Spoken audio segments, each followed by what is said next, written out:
Behold the first Dutch warship to ever sail these digital seas, the D7 Provinciën. Tier 7 premium Dutch cruiser, the reward for the ongoing June 2024 campaign, and, in my opinion, an exceptionally fun ship. Next to the Schroeder, I would say this is the most fun campaign reward so far this year. I suppose you could say the Lucian is fun, but the Lucian is just straight up good.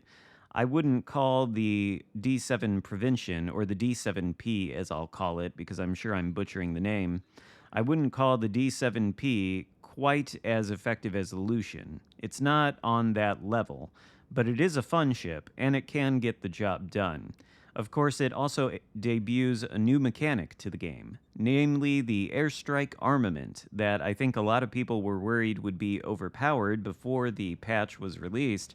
And of course, since the CV rework has resulted in all the CVs having massively improved damage output, nobody's really talking about the terror of the airstrikes anymore. And I'm happy to report that I don't think these things are overpowered in any way. Although you might think I'm crazy when you see this first airstrike against the USS Kansas out here. Now keep in mind, if we look at the reticle, these airstrikes do have about a 14-second lead time. That's a lot of time for the enemy ship to maneuver out of their way. Now, it's a little bit harder if you're playing a battleship, but against a cruiser or especially a destroyer, it can feel almost impossible to land these things in some cases. But if you aim them at a slow-moving battleship in a straight line, well, they can do some pretty monstrous damage, 14,000 on that Kansas with a single fire. And you get 3 of them. They reload in 63.1 seconds, they have a maximum range of 12 km, each flight sends out 6 planes. It doesn't actually say in the stats page, though, how many bombs each plane drops, but it's a lot. I don't think these bombs have very good penetration. I've seen them shatter on a lot of battleship deck armor, for example, but certainly the superstructure of battleships they will penetrate, destroyers they'll penetrate, lightly armored cruisers as well. The HE bombs do a maximum of 5,800, which is quite a lot, but again, I think the penetration here is low. And the fire chance is really, really good at 33%. Most of the time when these things land, they do tend to start fires. So, as you can see from this opening sequence on the Kansas, where we've done 40,000 damage to him with these airstrikes, these things can be pretty good. I've heard some feedback that people think the airstrikes are not very good or they're not useless. I would chalk that up to a lack of practice or a skill issue, to be honest with you. I don't think if you jump into this ship, you're immediately going to be good at landing these airstrikes. There's going to be a little bit of a learning curve, I suspect, and it's going to take a while before you start consistently landing all these bombs.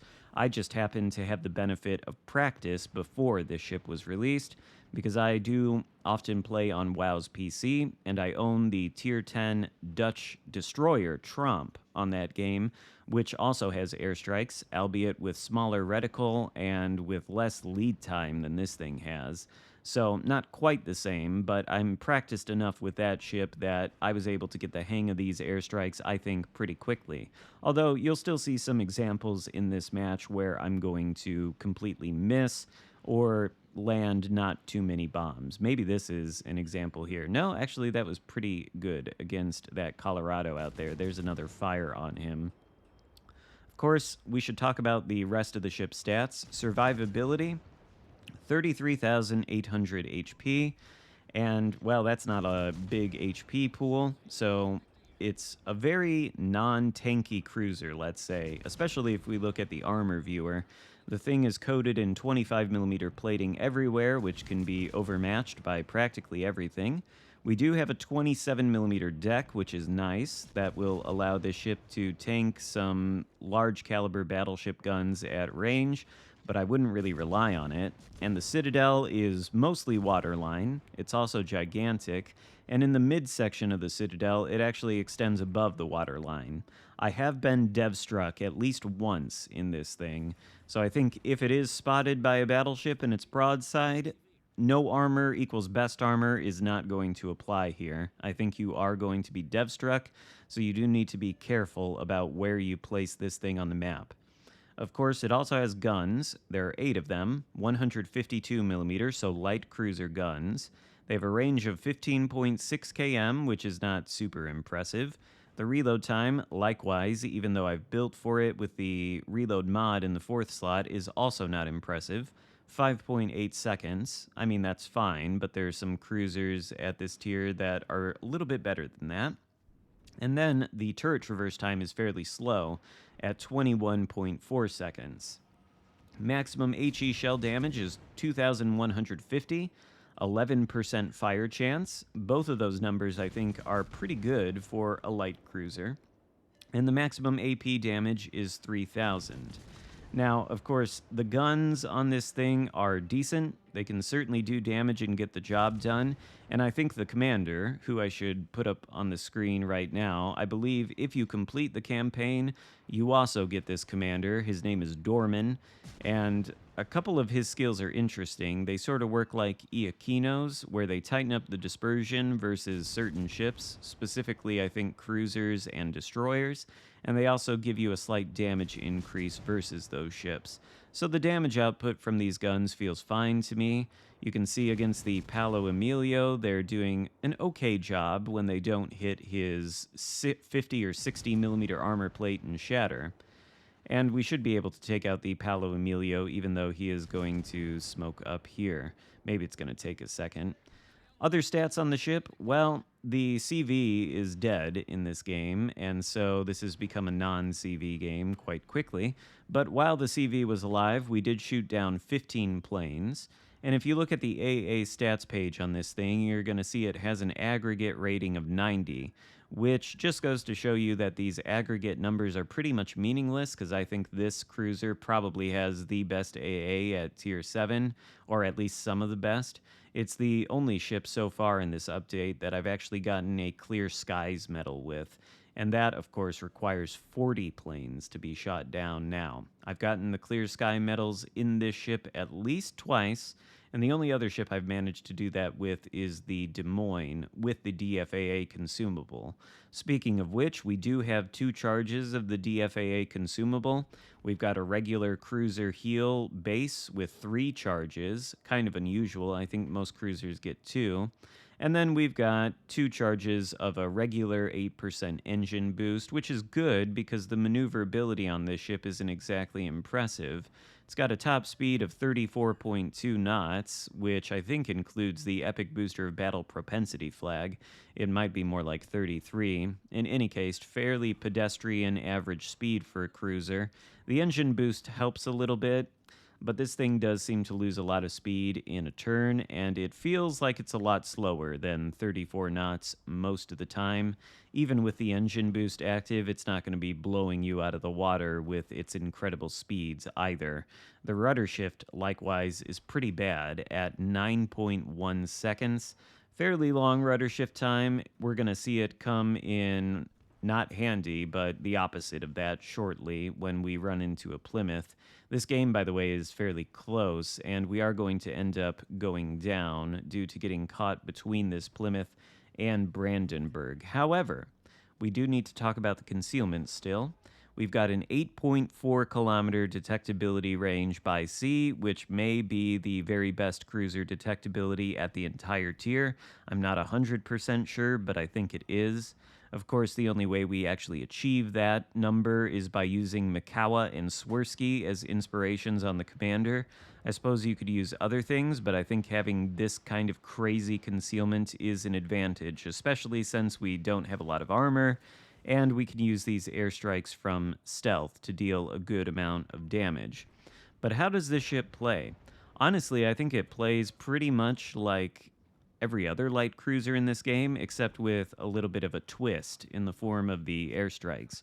Basically, this thing, I think, is going to excel in the same kind of position as any light cruiser, like a Cleveland, for example. The idea would be you would want to take it onto a flank or behind an island or something like that, a place on the map where the enemy team is pushing in. You want to be there to intercept them, and as they push in, you drop them with these airstrikes, you shoot them with your guns, you light a lot of fires, you deal damage, you dissuade them from pushing in. That, I think, is the basic idea and the basic play style of this thing. It is also good at providing AA support, of course. But basically, it's like any other light cruiser. This airstrike mechanic is new, but it's more or less the equivalent of dealing DPM with light cruiser guns, although less reliable because it's much easier to aim most light cruiser guns, even if they do have a 12 or 13-second reload or lead time rather. The airstrikes have a 14-second lead time, and sometimes, a lot of the time, you're going to miss, especially at first when you're trying to learn them. But this airstrike, maybe this is just because it's a new gimmick, I find it really, really fun to use. And so I find the ship really, really fun to play. And that may just be because it's sort of a novelty in the game right now. Maybe I'll think it's a little bit less fun as time goes on, but I think I would highly recommend it. Next to the Schroeder, I would call this the most fun ship for any campaign as of yet in 2024. Obviously, we're only halfway through the year, so they could surprise me with another very fun ship. But D7P, I don't think you need to look any further for fun. Now, as this game comes to a close, this also is a fairly close game and the kind of game I like to see on, or at least the kind of game I like to put on YouTube. By the way, I haven't mentioned it, but we do have Spartan Elite 43 in a division with us. He's playing the Jaeger. He's inside of the Bravo cap with that Plymouth, and I was trying to come up here to maybe spot the Plymouth and deal with him, but of course he comes around that corner and we're broadside to him. And with that 9.1 second rudder shift, we aren't really turning out of the way quickly. Plus, of course, Plymouth has that crazy British AP with the improved pen angles, and it does a ridiculous amount of damage. We're caught between the Plymouth and the Brandenburg in a crossfire. Terrible mistake in positioning on our part, actually. I think we should have been more concerned about what the Plymouth was going to do. We did see his last known location on the map, so we probably could have predicted he was going to come around that corner and spot us. But hey, hindsight is 2020. We are revealed by the Brandenburg now that we're lit on fire, no HP left, and we are going to sink now to the Plymouth before this game ends. But we finish with 134,000 damage, 11 fires, only 72 shell hits, and 68 bombs dropped. Think pretty good numbers here, and I have heard some complaints from some of the players in this game that the airstrikes are not very good or they're difficult to use. That I would chalk up to as a lack of practice or potentially a skill issue on their part. These airstrikes are not the easiest thing in the world to use, but you can get the hang of them and you can get them to land consistently and reliably. And because of the long lead time they have, I think that gives the targets an opportunity to actually dodge them or slow down and miss them completely if they're in something less maneuverable like a battleship. So I don't think the airstrikes are overpowered. I think they are fun to use. I don't know that they're super fun to be on the receiving end, though, because I can imagine a scenario where you're playing, let's say, in a light cruiser behind an island, and maybe you're spotted for a moment. You want to post up behind that island because you can lob over it and deal damage to the enemy battleships.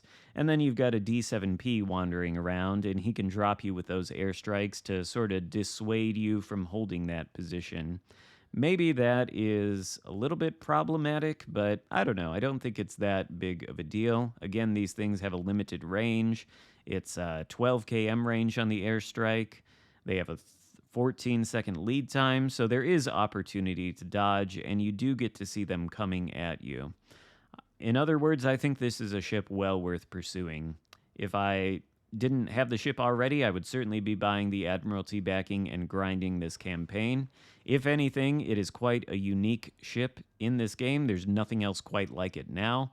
I assume eventually we'll get a Dutch cruiser line and they'll all have airstrikes, but this is the first one to come into the game with it. And shout out to Spartan Elite 43 here for clutching the win for our team with that torpedo hit against the Brandenburg. That gives us just enough points to end this game with a victory. Very close game. Love to see it. And, well, the Plymouth isn't close enough to take a cap or contest one, so we are going to end this battle with a glorious victory. I have some other games with the D7 Provincian, and I'll probably put them up as time goes on. I kind of want to show you a match that I had without any CVs whatsoever, so we can see how the ship performs in a match where it doesn't get to utilize its AA power. Spoiler alert, it can perform pretty well, just like any light cruiser can, with its ability to deal damage by utilizing dots through fires and HE damage and all that stuff. So, I think D7P is a really, really fun ship. We top the leaderboard with 2,800 XP. Spartan behind us at 2,600 in the Jaeger. Thank you, Spartan, for playing this match with me. It was an enjoyable time, as always, and I hope you guys enjoyed this video and it gives you a good idea of whether you want to pursue the D7P. I personally would highly recommend it. If you did like the video, be sure to give it a thumbs up, consider subscribing if you haven't already, and I'll see you next time. Goodbye.